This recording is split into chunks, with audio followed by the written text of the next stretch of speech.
किसान भाइयों, कृषि मित्र चैनल पर आप सभी लोगों का स्वागत है। किसान भाइयों, आज की वीडियो में हम बात करने वाले हैं गेहूं की फसल में दूसरी यूरिया कब डालना है।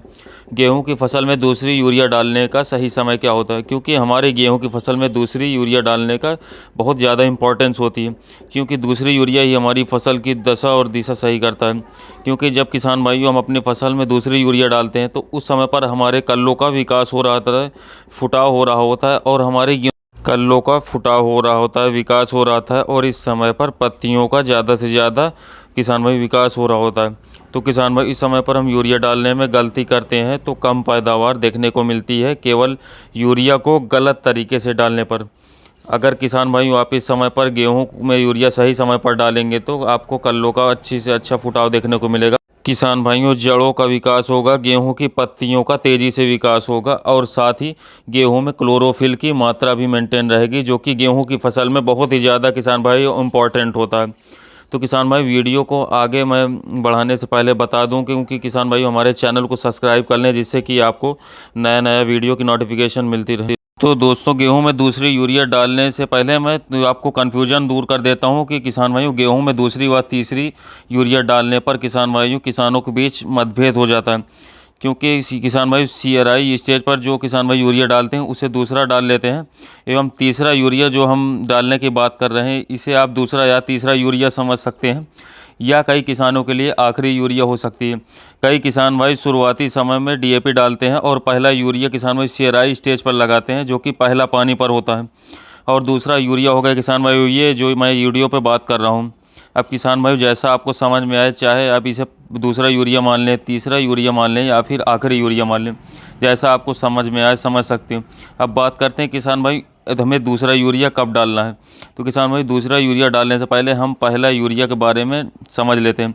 आपने CRI स्टेज पर 21 दिन के आसपास आपने पहला पानी 21 दिन के आसपास लगाया हो, कि आप 25 दिन पर भी आपने खींचा होगा तो उस समय पर आपने पहला यूरिया डाल दिया हो और दूसरा यूरिया सर डालने का सही समय।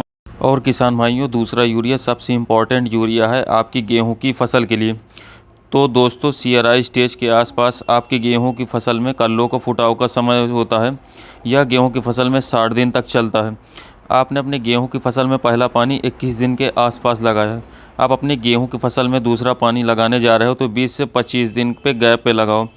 यह समय होता है हमारे गेहूं की फसल में 40 से 50 दिन के आसपास।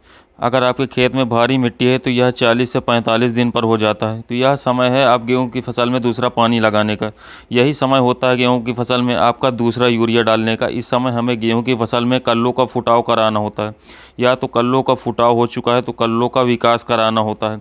तो इस समय पर कल्लों को स्वस्थ भी कराना होता है और गेहूँ की पत्तियों का भी विकास कराना होता है।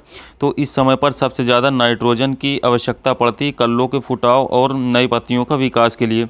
क्योंकि किसान भाई इस समय पर हम नाइट्रोजन देने में गलती करते हैं या गलत तरीके से यूरिया को डालते हैं या आगे पीछे डालते हैं, तो किसान भाई हमारे गेहूं की फसल में जब कल्ले निकलते हैं या कल्लों का विकास हो रहा होता है तो उसमें सीधा सीधा असर पड़ता है। आपके गेहूं की फसल में जो नए कल्ले निकल रहे हैं उसमें नाइट्रोजन की आवश्यकता पड़ती है। इसके साथ साथ कल्लों के विकास के लिए हमें इसकी आवश्यकता बहुत पड़ती है। तो इस समय पर यूरिया डालते हैं तो जिससे किसान भाइयों नए पौधों में हरापन मौजूद हो जाता है। इसके साथ साथ पौधों में विकास अच्छी तरीके से होता है और कल्लों का विकास अच्छी तरीके से होता है। इस समय पर अगर हम यूरिया थोड़ी भी रुकावट करके डालते हैं, आगे पीछे करके डालते हैं, तो हमें सीधे सीधे कल्लों पर फ़र्क पड़ता है, ना ही कल्लों का अच्छा विकास होता है। कभी कभी कहीं देखा जाता है कल्लों का बहुत अच्छा फुटाव नहीं हो पाता है, जो हमारे कल्ले निकलने से रह गए। क्योंकि किसान भाइयों जितनी ज़्यादा हमारे गेहूं की फसल में कल्ले जितने ज़्यादा होंगे उतनी ज़्यादा बालियाँ होंगी और उतनी ही ज़्यादा किसान भाइयों पैदावार देखने को मिलेगी। तो इस समय पर अगर आप यूरिया का आगे पीछे डालते हैं तो किसान भाइयों काफ़ी ज़्यादा गिरावट आपको पैदावार में देखने को मिलेगी और किसान भाइयों पीलापन भी देखने को फसल में मिलेगा। और इस समय पर पीलापन किसान भाइयों गेहूँ की फसल के लिए सबसे ख़तरनाक चीज़ है। जो काम किसान भाई इस समय पर नाइट्रोजन खाद कर देगी, वह काम किसान भाइयों आपका महंगा से महंगा फर्टिलाइज़र नहीं कर पाएगा।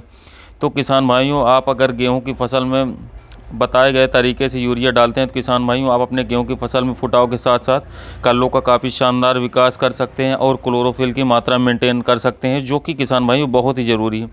क्योंकि जितने स्वस्थ आपके कल्ले होंगे उतनी ज़्यादा आपकी गेहूं की फसल में बालियां बनेंगी और आप किसान भाइयों बालियों से एक शानदार उत्पादन ले पाएंगे। तो किसान भाइयों इस तरीके से आप अपने गेहूं की फसल में दूसरा यूरिया डाल सकते हैं, जिससे कि आप अपने गेहूं की फसल से शानदार उत्पादन ले सकते हैं। तो आज की वीडियो में बस इतना ही किसान भाइयों।